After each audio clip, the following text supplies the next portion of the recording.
like that commercial says. Can you hear me now? All right, thank you. The first item on our agenda is to approve the minutes of our last meeting. A second. A motion made and second to approve the minutes. Are there any questions? They have been distributed to the trustees in advance of this meeting. Hearing none, please cast your votes, and the minutes are approved. Thank you very much. Next item is to ratify some claims, and the claims were in your board packet. Are there questions on the claims? Mr. Chairman, I did just have a question of clarification. I know we provide support in our relationship with the Myriad, but I see there's claims specific to OG&E for the Myriad. I guess that's outside of our relationship with them. We pay the utilities directly.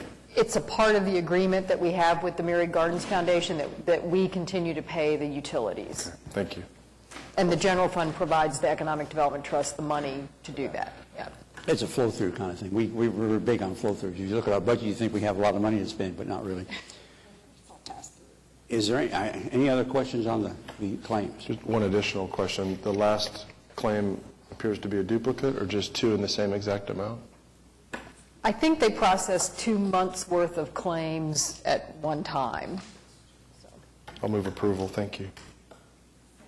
Have a motion made and second to approve or to ratify the claims. Are there any further comments or questions? Hearing none, please cast your votes. And the item is ratified. Thank you very much. Now we're going to item 4 on our agenda, items for individual consideration. And the first is Oklahoma City Economic Development Trust budget.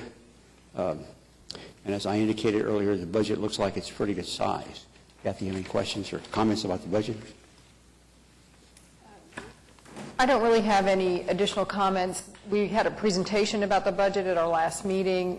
Bryant is here to provide any additional detail. The total budget for fiscal year 14-15 is $146,801,200. Again, it looks like a pretty substantial amount of money. A great deal of that comes from the GALT bond program and the TIF programs, all of which we administer on behalf of the city. Are there questions on the budget? The chair would entertain a motion to approve. I have a motion made and second. Are there further discussion on our budget? Cast your votes, and the budget is approved. Thank you very much. Item B is a joint resolution on the allocation of GALT bond tax proceeds in the amount of $1 million as an incentive for the General Electric Company Economic Development Agreement. Are there any questions? Have a motion to approve the item? Have a motion to approve. Motion made and second to approve the resolution. Is there any further discussion or questions? Please cast your votes. And it is approved. And we have a companion item here, item 4C, and this is an economic development agreement. We had a resolution prior to this, and we've got several like this coming up. So it sounds like a duplication. It's not really. It's just a slightly different approach to the same thing. Kathy, you have any comments? Just that this is the economic development agreement with GE. The first item was the allocation of the GALT bond funds to provide the incentives that are in the economic development agreement. It's to create 133 jobs. The first year, the average annual wage is $129,800 in the first year.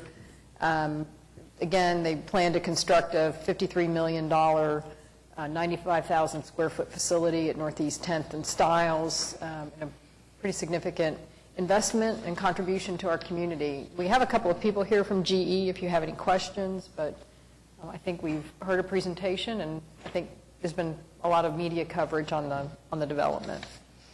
It's one of the several global research centers that GE is going to build all over the world. This is the only one that deals with a specific industry, oil and gas industry, as I understand it.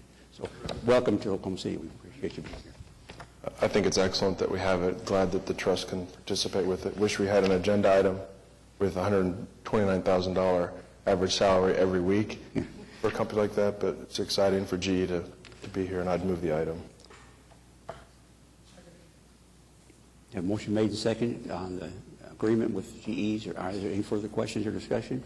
Please cast your votes, and the agreement is approved. Thank you very much. Item D is a joint resolution approving the allocation of some gold bond money of $850,000 for Baker Hughes oil field operations. Are there any questions or comments? Kathy, you have any questions? Just that these two items are related to the creation of 475 jobs by the Baker Hughes company. The average first-year wage on these jobs is $51,660. It is for a manufacturing facility that will be located at 122nd in Santa Fe. Yes, Larry? I think it's probably advisable maybe just to make a few general comments about this and the item that we just approved a minute ago. These are gold bonds that you voters told us to go ahead and use for the creation of primary jobs in Oklahoma City. And that was approved back in 2007 to the tune of $75 million. Both of these, the General Electric, the Baker Hughes, are performance-oriented. In other words, if the jobs are not created, then the company is not entitled to any money. So it's a very good performance-oriented, and the jobs are what are called primary jobs. The goods or the services that are produced or offered here are sold around the world, and that money then for those sales comes into Oklahoma City and adds to our wealth base here. So it's consistent with our gold bond program. They're excellent, well-paid jobs.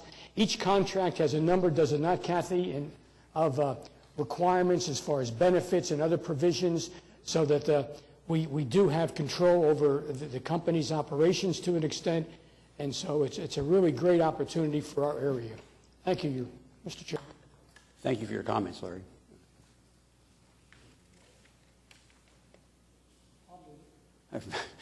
Thank you, Jim. I appreciate the help.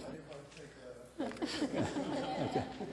We get along real well up here. We're making real progress, but it may not look like it, but we are. Please, are there any further discussion on this item? Cast your votes, and the item is approved. Thank you very much. Item 4F deals with, 4E, I'm sorry. This is the companion piece to the thing we just adopted, resolution. Now this is the agreement. Is there any question or about this we go forward on? Have a motion made? A motion made and seconded. Any further discussion? Please cast your votes, and the item is approved. Now can we do 4F? We can do 4F now. The secretary keeps us very, or the city secretary keeps us very on time. This is a joint economic development agreement with the City of Oklahoma City and Cabela's Wholesale, Inc. to support development of Cabela's Wholesale next generation store in the vicinity of Kirkpatrick Turnpike and Western Avenue for the amount of $3,500,000. I understand we have a presentation from Cabela's.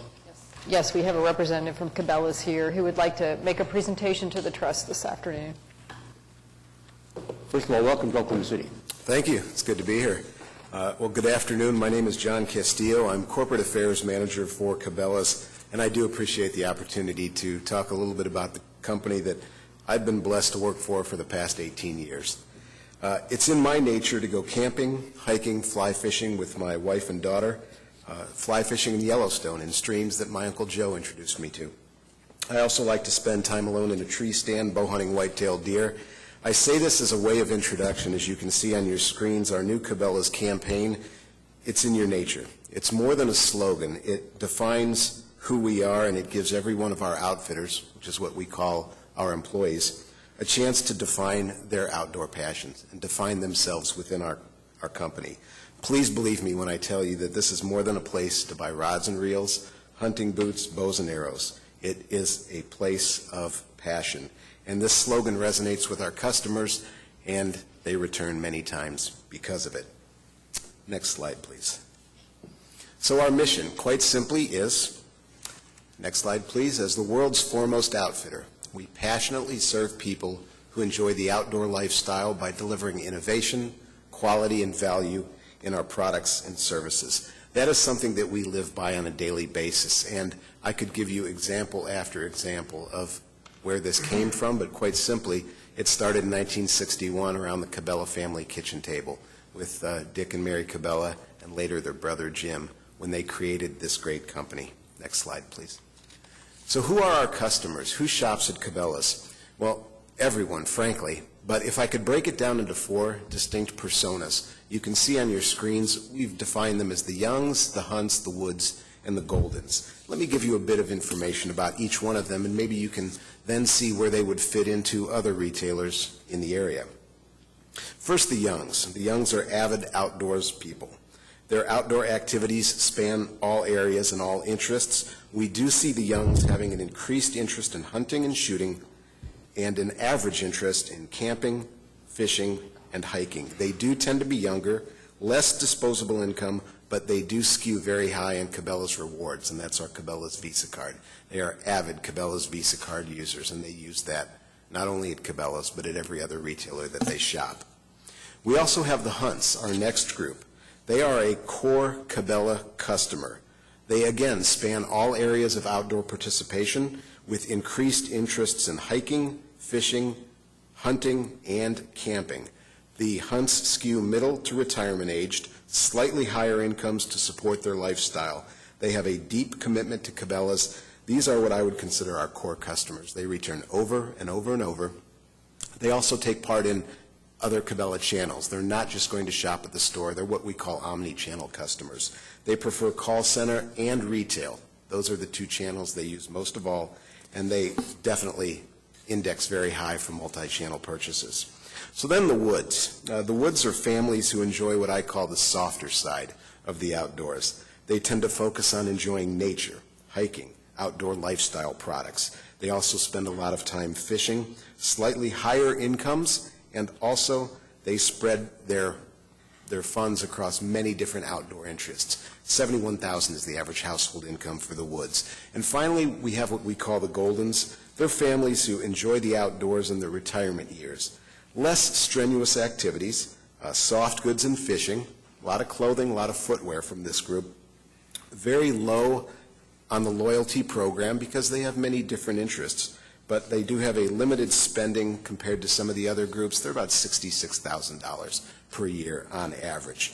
But again, those are the key personas, but I do want to tell you that everyone shops at Cabela's, whether you're my dear 83-year-old mother or my 8-year-old niece. They all come to Cabela's because of what they can find. Next slide, please.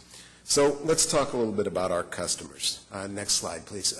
70% male, 30% female. And obviously, the outdoor industry, specifically our strengths, the hunting, the fishing, have skewed male for a long time. But you see that balance slowly starting to even out. Historically, these customers, again, were male, but we're seeing more females now. Female bow hunters are one of the fastest growing segments in that industry. More and more women are taking up hunting and the shooting sports, and that is shown in national data.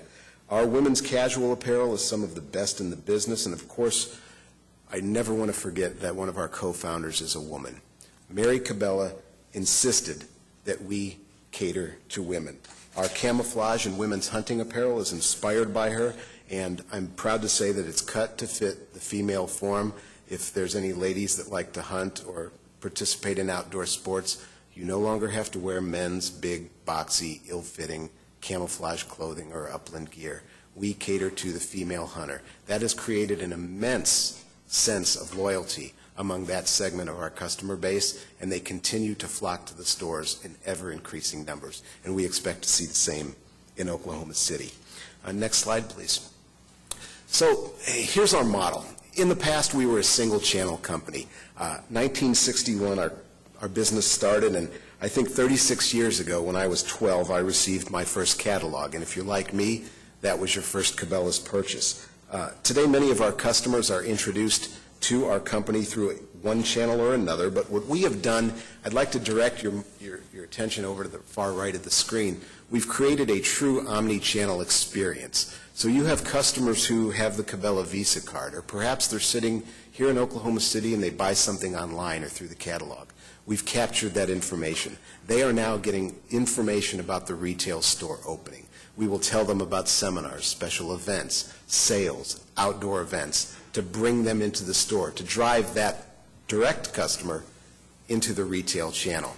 And then that retail channel, in turn, directs them back out to the other channels, and it works well. It creates a sense of loyalty, and before they know it, Cabela's is the only place they're thinking of for many of their outdoor needs. Next slide, please. So here's what we're looking at for our new stores. I'm sure many of you have seen this slide. If you have not, we look at our performance from what I call our legacy stores, of which there were 29 in the comp store base, versus our new stores. And at the time of this, there were 11 new stores, or next generation stores. The next generation format is unbelievably productive. 43% greater, $360 per square foot from the legacy, $513 for the new stores. And these stores perform well above the legacy stores for many reasons, and I'll give you a few. Obviously, efficiencies have been found. We're able to do more with less, and I shouldn't say less because there's no less to this building.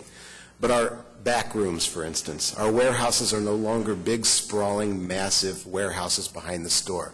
They're vertically integrated with clothing and footwear stacked higher and taller with the infrastructure to support it. We no longer have to spend money on construction to build a big warehouse. We've been able to take our taxidermy displays, which are the centerpiece of any Cabela's store, and rather than wasting floor space, and valuable floor space at that, on creating something that will never generate $1 per square foot, we've taken the taxidermy, moved it in, moved it up, put it on top of fixtures.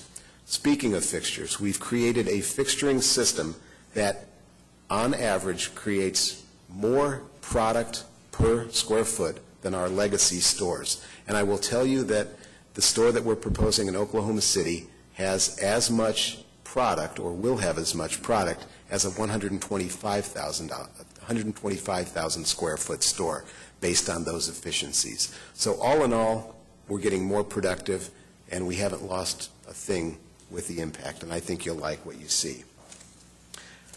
Next slide, please. So our stores. Our stores are unique for many reasons. There's the displays, which I'll speak about in a moment. There is the service from passionate outfitters who carry on a tradition of service from the Cabela family. There are the products. Yes, we do carry crossover products from other retailers, but what brings folks to Cabela's are our branded product lines. Our XPG apparel and footwear is some of the best in the business. Our Cabela's branded rods and reels. Our Alaskan Guide optics, which legally I'm not allowed to tell you where they're made, but I would tell you that if you put a Cabela's Alaskan Guide set of binoculars up against a $2,500 or $3,000 pair of European binoculars, I think I would save $1,000 and get the Cabela's brand than the other one. It's an amazing value. It has the Cabela's name on it, and that continues to cement the loyalty that our customers have. Zones Camouflage, Cabela's branded knives, decoys, bows, and arrows. My point is these are some of the finest products in the industry, but because they are Cabela branded, they are only available through us. Our customers recognize this, they recognize the value, and you can't go to retailer B down the street and get these products. They're only available at our store, and that's what makes Cabela's such a draw for the outdoor industry. And one of my favorite products is our XPG Gore-Tex jacket, $99 for a full Gore-Tex waterproof jacket, that if you were to go to another brand, you'd spend about $175. So enough on that one, I guess. Next slide, please. So our stores truly are a unique experience. Every store features museum-quality wildlife displays, animals from all over the world, hand-painted murals, as you can see, they're running down the side of that store. Our stores are a wonderful resource for the average hunter, shooter, and gun enthusiast. This is a picture of our gun library. Now, we do a lot of business in firearms, and there's also a segment of the firearms business where fine, collectible, and antique firearms are prized by many people. Maybe they're just looking for the gun that they had when they were growing up, their first gun that was given to them. You go to a Cabela's gun library, and our gun library staff sources these. Not only do we sell them, but we buy them on a daily basis. And it has created a wonderful industry of folks who are looking to trade, buy and sell, or look for fine firearms, coming through Cabela's doors simply to look for these products. It's created that loyalty, and and they're there, and then they buy something else. And they know we're a one-stop shop because they came in for guns. Next slide, please. So our stores are a unique destination that attracts tourists and outdoor shoppers alike. And as I mentioned earlier, it appeals to my mom and it appeals to my niece and everyone in between. But more than that, it appeals to everyone in the community. Our store in Rogers, Minnesota, for instance, has on average at least 1 to 2 school tours come in every week. Biology classes that want to learn about the animals or the fish in our aquarium. Art classes that come in because they want something to sketch and they're tired of sketching a tree in the back of the schoolhouse. Let's sit down and draw a moose. We see those come through every week. Our staff develops programs to host these groups, and we've become an educational resource in the community, and the kids absolutely love it. One of my favorite customers also comes into that Rogers store, and he's started doing it to buy fresh fudge at the fudge shop. Not a hunter, not a fisherman, nothing. But over time, we've seen him graduate from a half pound of fudge every week to shoes, socks, clothing, footwear. We'll see if we can get him fishing. We're going to do our best. Next slide, please. Families plan vacations to include Cabela's. This statement never rings true more than when we have a store opening, and I look for the folks that have come simply to see that store, that have seen other stores. Last Thursday, I had the pleasure of emceeing the opening of our Missoula, Montana store. There was a gentleman that waited in line to be first in the door. He arrived for Thursday morning's ribbon-cutting ceremony, Tuesday morning at 10 o'clock. He pitched a tent, and he waited for 2 days in a tent with a cot and a sleeping bag so he could be first in the door. And you know why he did it? Because he was 6th in line in his hometown of Kalispell, Montana, and it burned him that he wasn't first, and he wanted to be first. So he drove 2.5 hours, 2 days. That's the kind of loyalty that I think it's hard to find anywhere else. Next slide, please. We do have many unique special features in a Cabela's store. Conservation Mountain, shown here as a tribute to American sportsmen and women. There are the hand-painted murals that I mentioned earlier, the taxidermy. This store will have an indoor archery range and a tech room. We will have a deli. When your average visitor spends 1.5 to 2 hours in your store, they need to take a load off, grab a sandwich, maybe a cup of coffee, anything to extend that shopping experience. I talked about the gun library and the fudge shop earlier. There will be an aquarium in this store, so we will develop the same programs that we've done in other stores for the school kids of this area to come in and learn about fish habitat and conservation and water issues. This is one that's near and dear to me. When we opened our Arizona store, rather than do sporting fish, we worked with the Arizona Department of Wildlife and Fisheries to put Arizona endangered and threatened fish in the aquarium. And that's something that the average person down there would never get a chance to see these fish. And now we have them thriving in our aquarium and working hand in hand with the state to provide educational opportunities. My favorite part of the store, the Bargain Cave, we will have a full-service boat shop in this store as well. And finally, Wildlife and Land Management, which is our tractors. Cabela's has its own line of tractors. There are many hobbyists, hobby farmers out there. Some that grow crops, others that, like us, try to prepare the land for quality deer management. And these tractors and attachments and implements will do just that. Next slide, please. So we hire people who are passionate about the outdoors. I started my remarks by talking about the nature of Cabela's. That is in our nature. This is ingrained in us from our founders, Dick, Mary, and Jim Cabela. I assume everyone's aware of the Cabela's story, and if you're not, I'll give you the very brief version. Dick Cabela was working in his father's furniture store in Chapel, Nebraska, but he loved to hunt and fish. On a furniture buying trip to Chicago, Dick spent his own money and bought hand-tied fishing flies. And he brought them back and tried to sell them at the furniture store. They didn't sell. People coming in to buy furniture aren't looking for fishing tackle. Dick ran a classified ad in the Casper, Wyoming newspaper that said, 12 hand-tied flies, $1. He got one order. So finally, he decided to rewrite his business plan and wrote an ad that said free. 5 hand-tied fishing flies, 25 cents postage and handling. And he placed it in national outdoor magazines. The orders poured in every night. Dick and Mary, after raising their 9 children, sat at that kitchen table, took every person who bought something from them, created the first Cabela's data system, which was Mary's Recipe Box. They bought more fishing equipment, and they sent out mimeographed sheets, and that was the genesis of the Cabela's catalog. And now here we are today. It is truly an American success story. Dick always took care of his customers, and so do we. Some of our outfitters have driven 3 hours to deliver a motor to a customer on a lake because his motor went bad and he needed a new part. We have created the Cabela's Employee Foundation, where we take care of each other. Cabela's outfitters donate money from our own paychecks, and it goes directly to help those in need, to bury a loved one, someone who's lost a home in a tornado. And it's something we feel very passionately about. On the lighter side of things, we had a customer walk into our Sidney, Nebraska store and bought a fishing rod. He came out and put it in the car, and he slammed the door, and he broke the tip off. And he came in, he said, "I'm an idiot, I broke the rod, I want to buy another one." And we said, "No, sir, we'll take care of it. Just give us the rod and we'll give you a new one." We gave him a new rod. He went out, he put it in the car, and he slammed the door, and he broke the tip again. And he came in, he said, "Let me pay for it." And we said, "No." And this is a true story. And we gave him a new rod, no charge. But this time the associate walked out to the car with him, of course, and took it in. That's a Dick Cabela story, through and through. We love what we do. What is considered small talk around the water cooler on Monday morning is vitally important to our culture. And I hope by now you're starting to realize that the Cabela culture is different than any company I've ever worked at. We talk about where were the fish biting, how was the duck hunting, how was the family camping trip. Those are the things that drive us, and that's what brings customers through our doors. This same employee dedication shows itself in service to the community.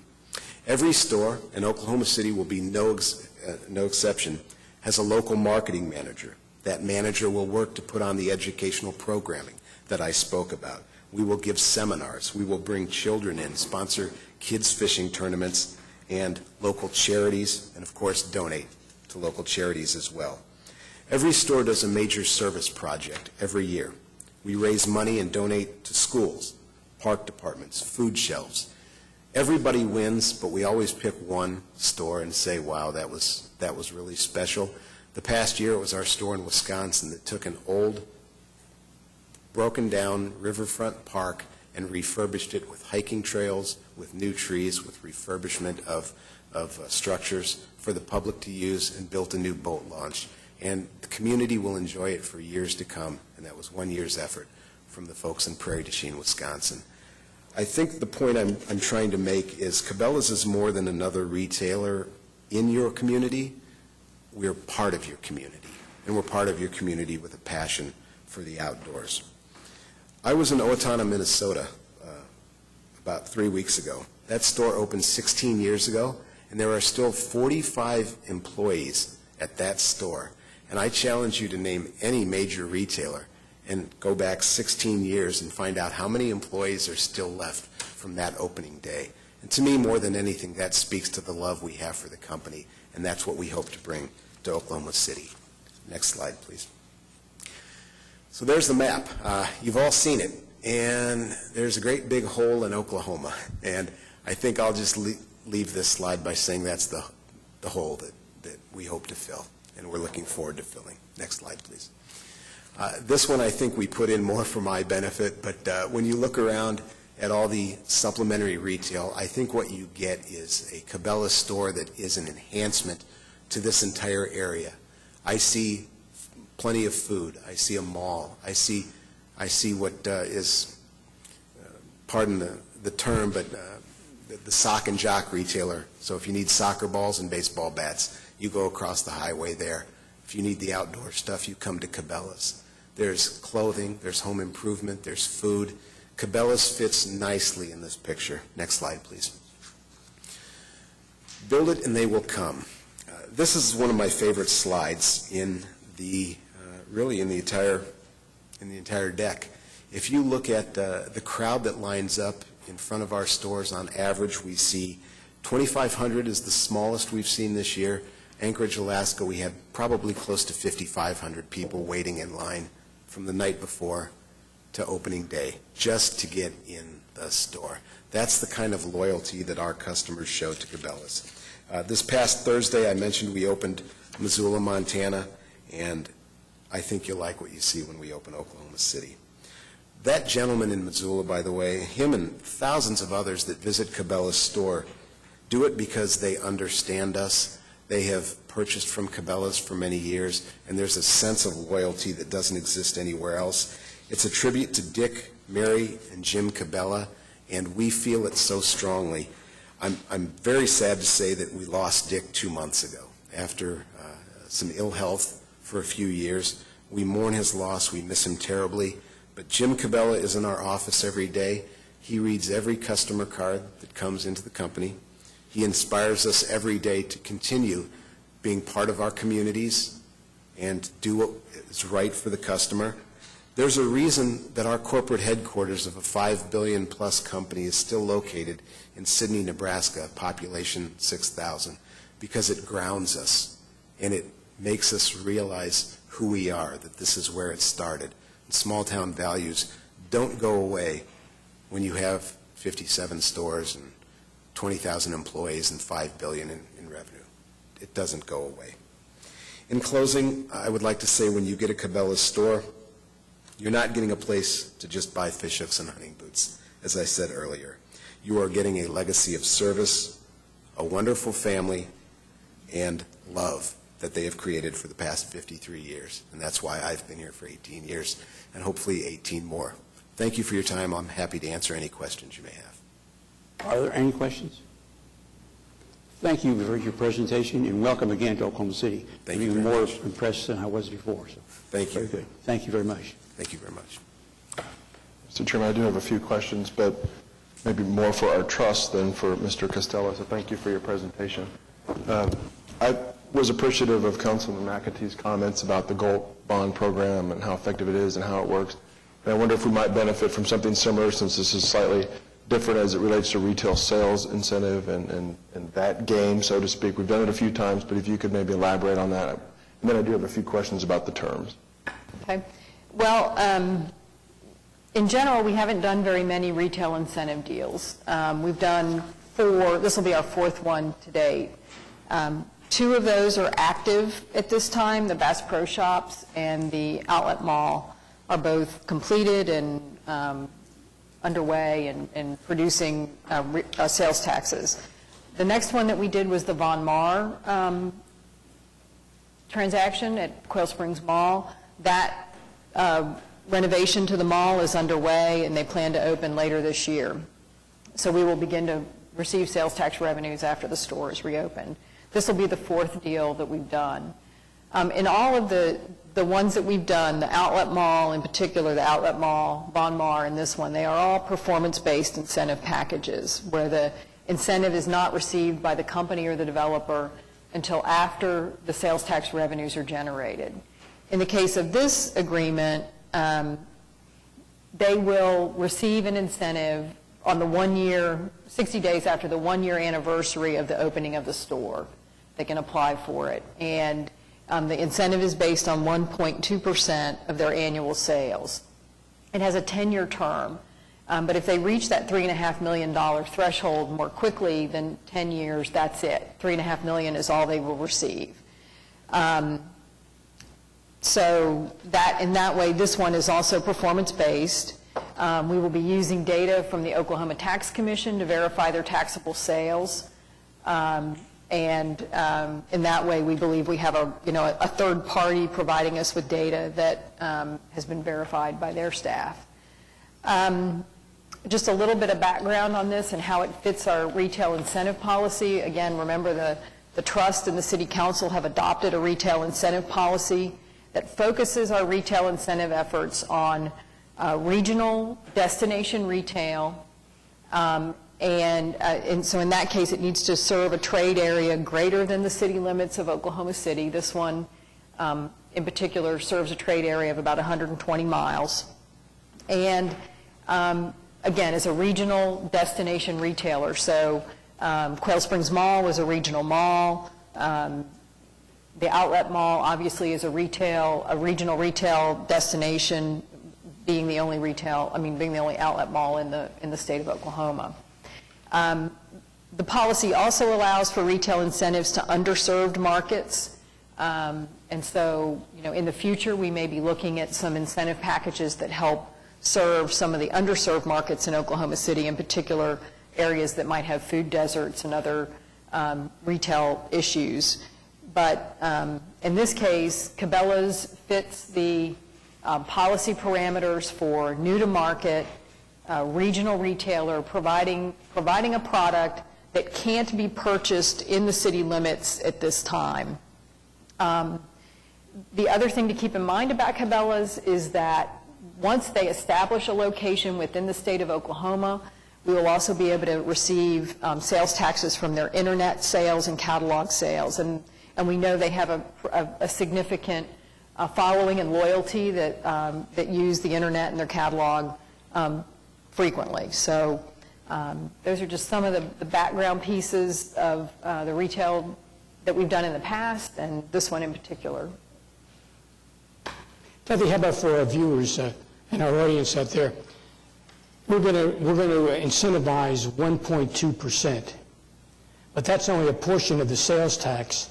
And what is that that we'll be getting into our general fund in addition to the 1.2%? Because I think that's important for our people to know. Right. Based on annual sales of about $36 million, we base that on $450 a square foot for the size store that they're proposing in Oklahoma City. It may be bigger, sales may be higher per square foot, but based on that, 1.2% of those annual sales would be about $470,000 a year for that first year.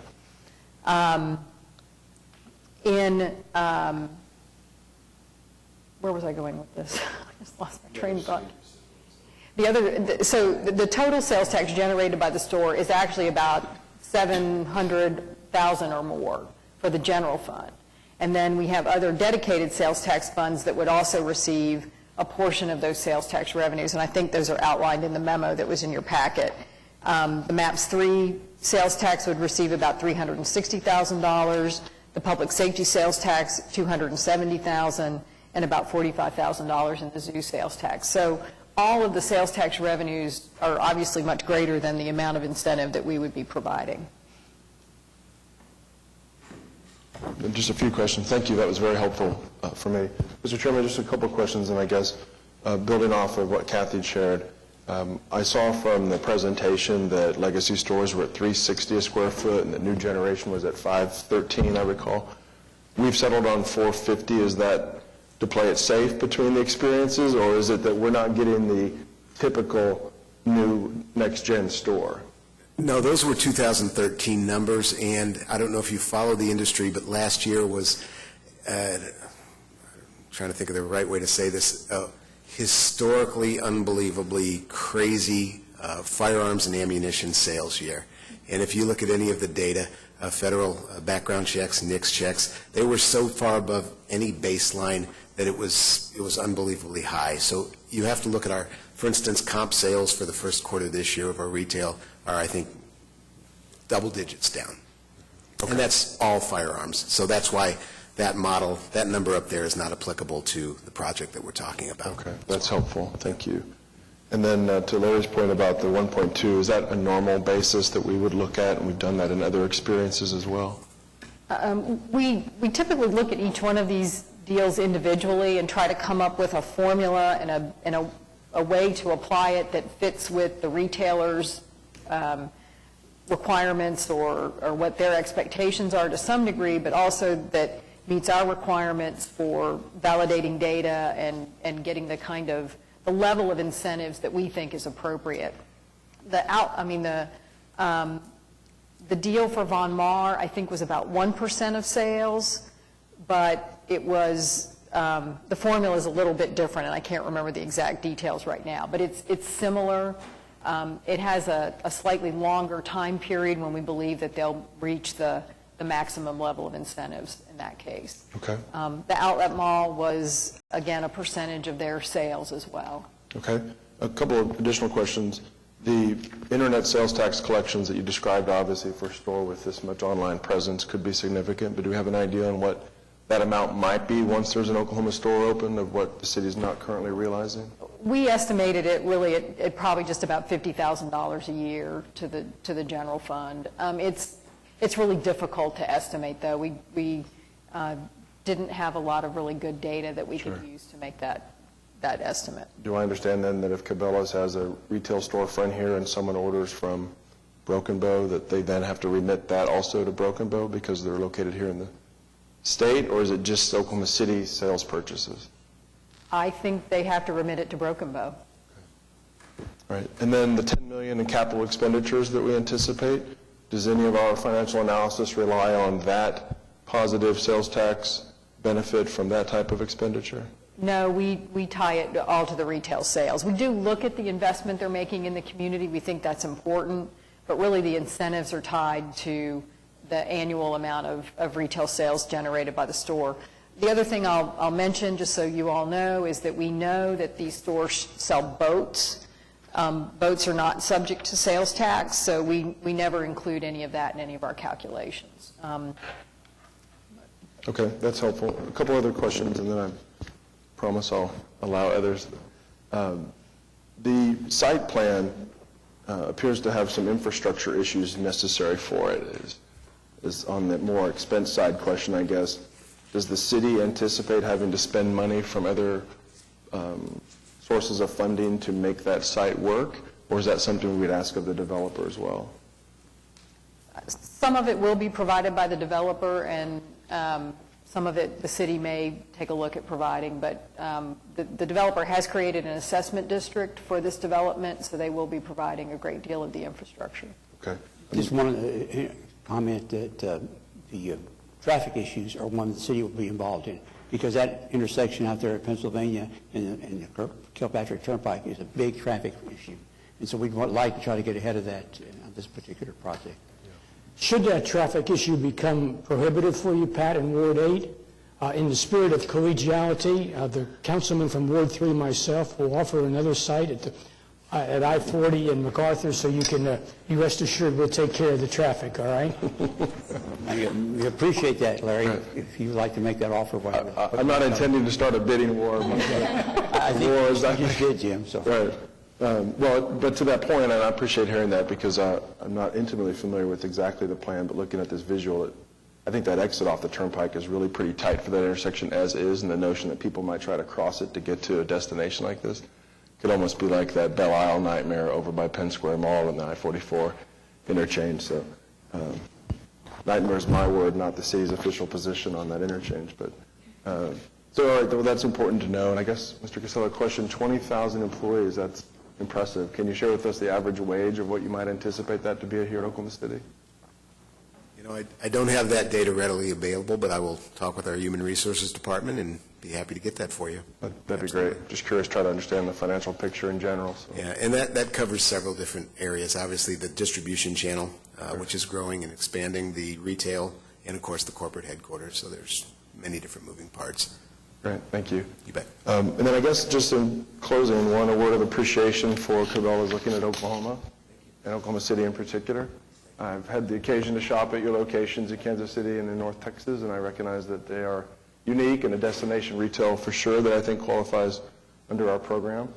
I guess I would just think out loud a philosophical question, and that is, there was a lot of angst when we did this first, not that far from us, with a similar destination retailer, and assurances were provided that they weren't going to locate elsewhere, and they opened a Tulsa store. And so I would hate to see you bet on Oklahoma City and then end up down the turnpike and our numbers don't materialize. But thankfully for us, both Bass Pros, I understand, and the outlet store have more than performed based on the city assurances and the city's safeguards put in place for the citizens. So I hope for something equally positive here. Excuse me, Lynn, did you have a question? Okay, thank you. Chair will entertain a motion to approve. Well, I'd like to do that, but I'd like to clarify one thing. There is somebody who doesn't shop at Cabela's. That's this Yankee who doesn't do fishing and hunting, but loves to play golf. But we welcome you. My grandchildren love to fish and hunt and will be some of your best customers, so I move for approval. Thank you. We'll take a personal endorsement in its current location, obviously. Are there any further discussion or questions? Nothing. Cast your votes, and the item is approved. Thank you very much. Thank you all. Welcome to Oklahoma City once more. We're just delighted to see you come. Next item on our agenda is item G, amendment number 2, contract for engineering services. These are some streetscape improvements downtown as part of our Project 180, I guess. Is there any, Eric, would you like to say something about this project?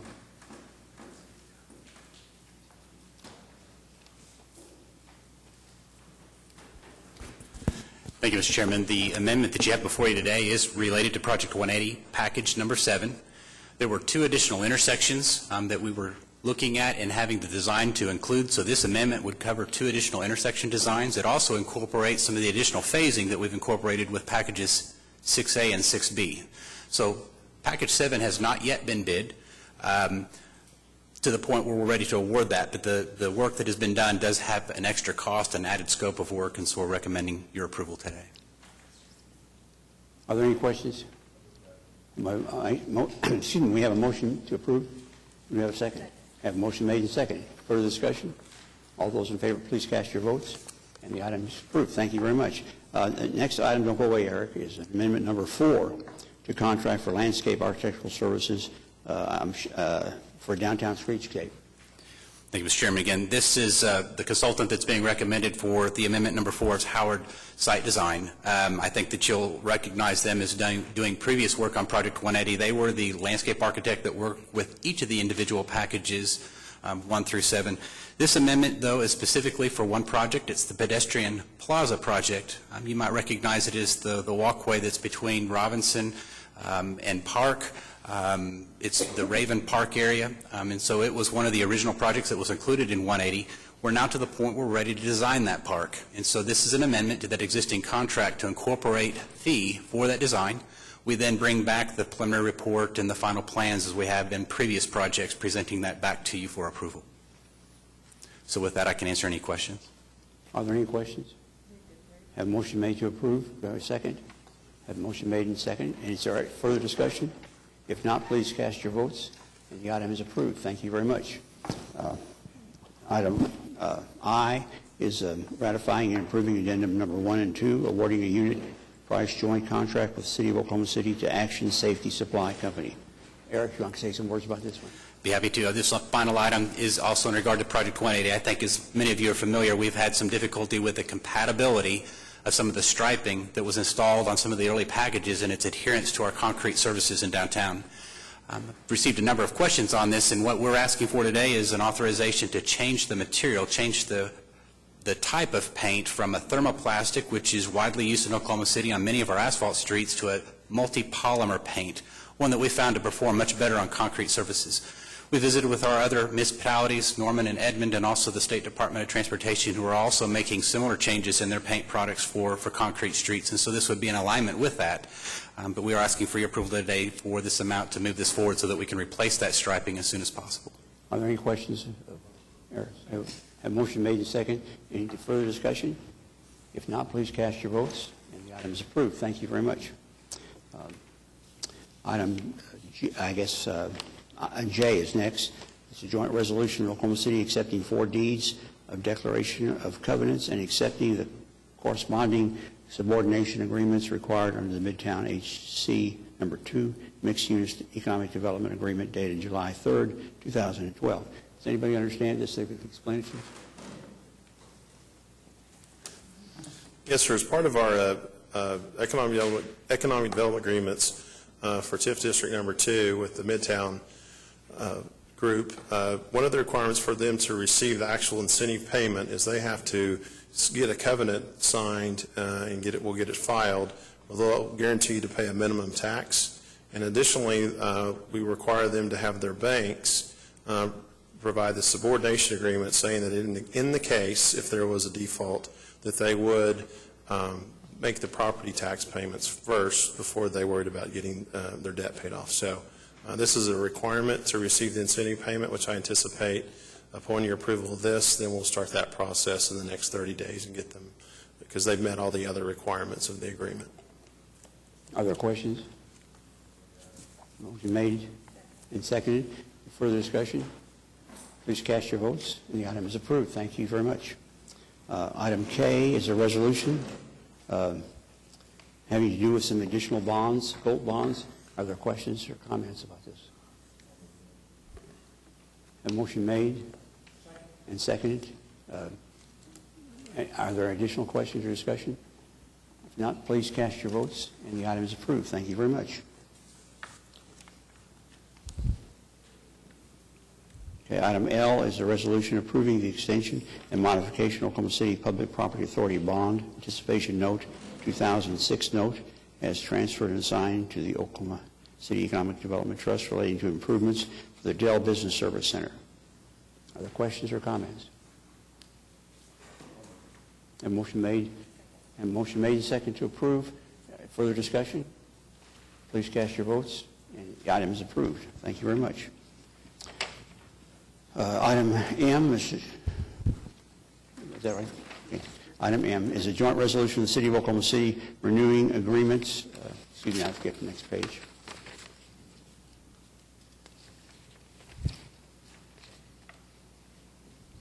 Are there any comments on this particular project? A motion made to approve item M. A motion made and second. Further discussion? Please cast your votes. And the item is approved. Item N is agreement for professional services with the Oklahoma City Economic Development Foundation for community and economic development services for fiscal year 2014-2015. Is there comments or questions? Quick comment. Some cities, Kathy, the city itself does the economic development, but we, for years, have outsourced this to our Chamber of Commerce and had very good results. And this is the same fee as last year for that service. That's correct. Yep.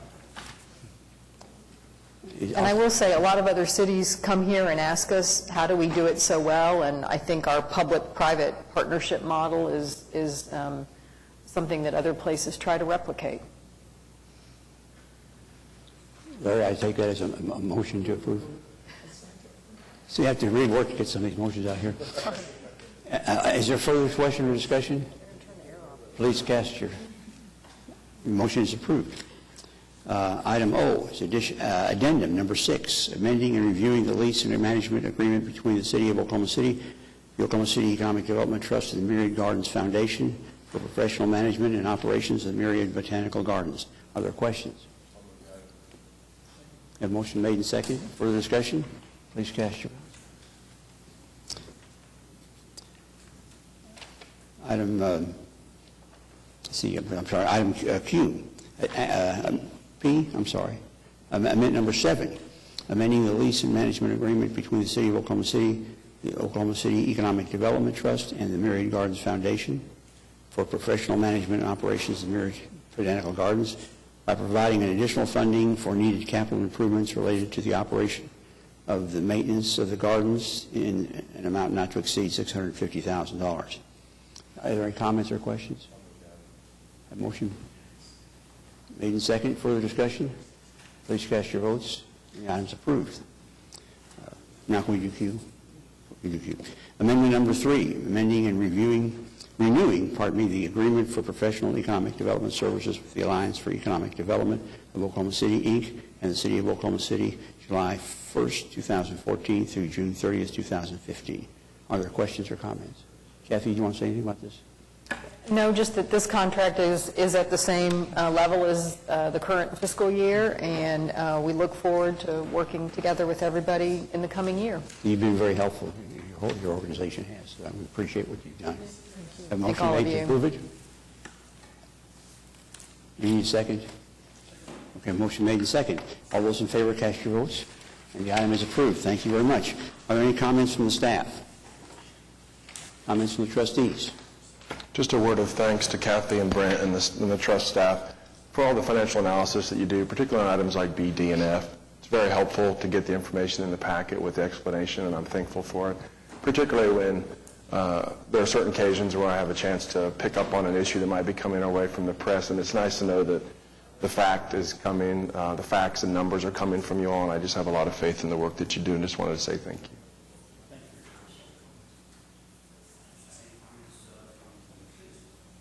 Comments from the public? Kurt, that will include you in our public, if you'd like to. Great. Well, thank you very much. You've got a lot of new members on your team. Would you like to introduce them? Sure.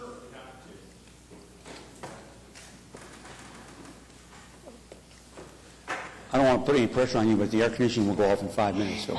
Okay, well, I'll talk about 8 minutes then. No.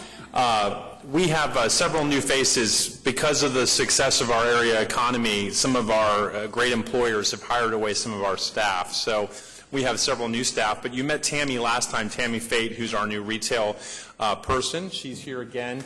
Joyce Birch is a longtime staffer at the Chamber, ran our talent attraction program and is now one of our lead recruiters. She's with us today. And then you've met Eric Long before, who's presented to you. He's our economist. And then we have two of our newer staff. One's Taylor Hatchett, who's a relatively recent OU grad. He's our GIS analyst. Decided to give up his Texas citizenship to become an Oklahoman, and we're very proud of that. And then Dylan Bird, who grew up here, is a brand new OCU grad, and he's our new market research coordinator. So he's here for the first time as well. Well, thank you, Kurt. Are there any other comments from the public? Hearing none, we are adjourned.